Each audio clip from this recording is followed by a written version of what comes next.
Hi, Dr. V here. This isn't going to be popular. Hello, state of Louisiana. So you're going to display the Ten Commandments in each classroom. And I'm just wondering what you're going to say to all of the parents and those children who are raised with a different religion, whose parents have taken the time to instill in them their values, their religion, their beliefs, who are now going to go to school and see that that was all wrong. They're not going to go to school to learn facts. They're not going to go to school to learn history. They're not going to go to school to learn critical thinking. They're going to go to school and they're going to be told non-verbally and potentially verbally, as they're othered, as they're potentially ridiculed, as if you need more reasons to be teased and othered in school, that they got it wrong if they're not following the Ten Commandments. And they're going to see that every day, and they're going to have to question what their parents have taught them. You see, the separation of church and state is a fundamental part of the founding of America. And I don't claim to be a constitutional expert.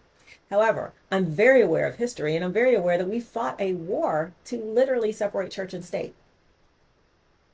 So a poster of the Ten Commandments with Ruth Bader Ginsburg in some way implies that Ruth Bader Ginsburg, number one, said that the Ten Commandments should be posted in every school, believed that the Ten Commandments should be posted in every school, and followed the Ten Commandments herself. And she's a Supreme Court justice. That's where the intersection happens.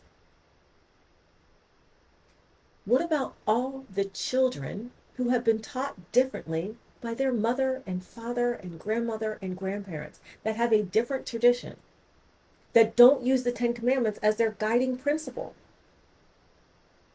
We're not displaying their stuff. No.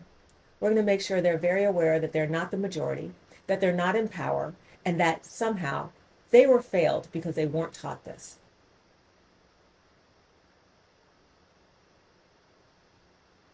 I don't get it. The separation of church and state is fundamental to America.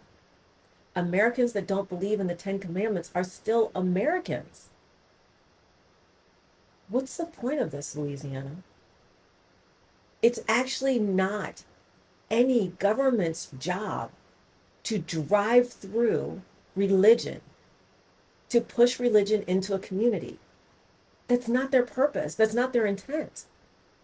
And what is putting this in the schools going to do? It's great if that's what you believe in, but what if you're a parent that doesn't believe in that? So you didn't send your child to a Christian-based school. You sent them to a secular public school. You literally made the choice. So now there's no choice for them in the entire state of Louisiana. And that's tax dollars at work. I'm not saying I disagree with the Ten Commandments. I'm saying I disagree with them being in a secular institution of public learning. I think you got this one wrong.